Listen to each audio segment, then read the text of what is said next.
क्या आपने कभी सोचा है कि अगर भूत भी इंसानों की तरह हड़ताल पर चले जाए तो क्या होगा? जी हाँ, बिल्कुल। आज की कहानी उसी मजेदार मोड़ पर आधारित है। एक ऐसी कहानी जहाँ एक अनजान शहर में तानिया ने एक हॉन्टेड मकान किराए पर लिया।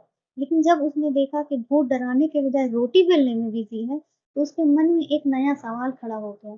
क्या भूतों को भी सम्मान में और छुट्टी की जरूरत होती है?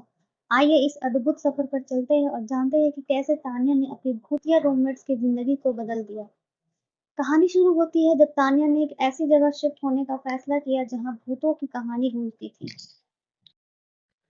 तानिया ने जब अपने दोस्तों से सुना कि शहर में एक मशहूर हॉन्टेड मकान खाली पड़ा है, तो उसने सोचा क्यों ना एडवेंचर के लिए कुछ दिन वहां रह लिया जाए। हफ्ते भर से वो बिना घर के घूम रही थी और अब इस मकान के सस्ते किराए का ऑफर उठा रहा था। भूतिया होने के कारण कोई भी इस मकान में नहीं टिकता था। इसलिए मकान मालिक ने किराया इतना कम कर दिया कि तानिया तो खुश हो गई। सस्ता मकान मिल गया, असली जैकपॉट। लेकिन ये मकान पहली रात से ही गड़बड़ शुरू हो गई। बत्ती खुद ब खुद जलता बुझता, दरवाजे अपनी आप बंद होते और रात में किचन से अजीब व गरीब आवाजें आने लगी। तानिया पहले तो डर गई, पर फिर उसने सोचा चलो फोन में भूत है देखते हैं। वो रात में किचन में गई और देखा कि एक पारदर्शी भूत रोटी बेल रहा था। भूत भी हक्का बहका हो गया जब उसने तानिया को देखा। तू कौन है और रसोई में क्या कर रही है? तानिया ने चौंकते हुए पूछा। भूत ने निराश होकर कहा, अरे भाई, यहाँ मैं भूत हूँ। तूने मुझसे ये सवाल क्यों किया? तानिया हंसने लगी। भूत भाई, तुम यहाँ खाना बना रहे हो? तुम तो डराने के लिए हो। भूत ने गहरी सांस ली और जवाब दिया, अरे हम भी थक गए हैं डराते डराते। तुम लोग इतना नेटफ्लिक्स और यूट्यूब देख देख कर डरने की आदत ही भूल गए हो। अब तो हमें हड़ताल पर जाना पड़ रहा है। तानिया को यकीन नहीं हुआ कि भूत भी हड़ताल कर सकते हैं। हड़ताल, और वो भी डराने से।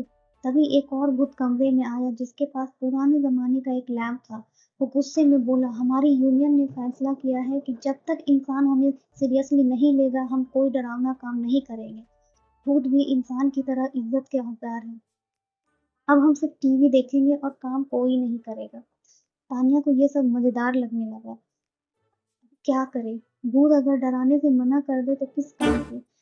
उसने उनसे पूछा, तुम्हें क्या चाहिए? मैं क्या कर सकती हूँ? बस इतना करो कि लोगों को बताओ कि भूत को भी हक चाहिए। कोई हमसे डरता नहीं है, ना ही हमारे काम की इज्जत करता है। एक बूढ़ा भूत बोला जो शायद कई सदियों से इस मकान में रह रहा था। हमारे टाइम में तो लोग भूतों से कांपते थे, अब तो मजाक बना दिया है। तानिया को अचानक एक आइडिया आया। उसने भूतों से कहा, ठीक है, मैं तुम लोगों के लिए सोशल मीडिया पर एक कैंपेन चलाती हूँ। Hashtag respect ghost. भूतों को यह सुनकर खुशी हुई।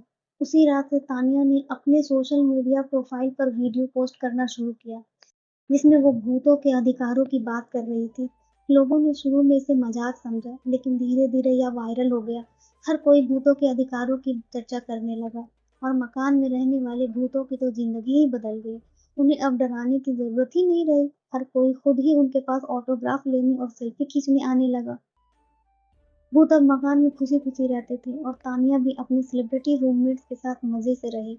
मकान मालिक ने भी किराया बढ़ा दिया। क्यों? क्योंकि अब मकान भूतों के साथ रहने का अनुभव बेच रहा था। आखिर में तानिया को अपने एडवेंचर से वो सब मिला जिसकी उसने कल्पना भी नहीं की थी। भूतों के साथ एक अनोखी दोस्ती और सोशल मीडिया पर लाखों फॉलोअर्स। क्या कभी कभी भूत भी ब्रेक पर जाते हैं? इसलिए नेक्स्ट टाइम जब कोई हॉन्टेड मकान में शिफ्ट हो तो डरने से पहले ये जरूर चेक कर लेना कि कहीं भूत हड़ताल पर तो नहीं। आपको अगर ये स्टोरी अच्छी और मज़ेदार लगी हो तो मेरे चैनल को प्लीज़ सब्सक्राइब करें और अपने दोस्तों तक शेयर करें।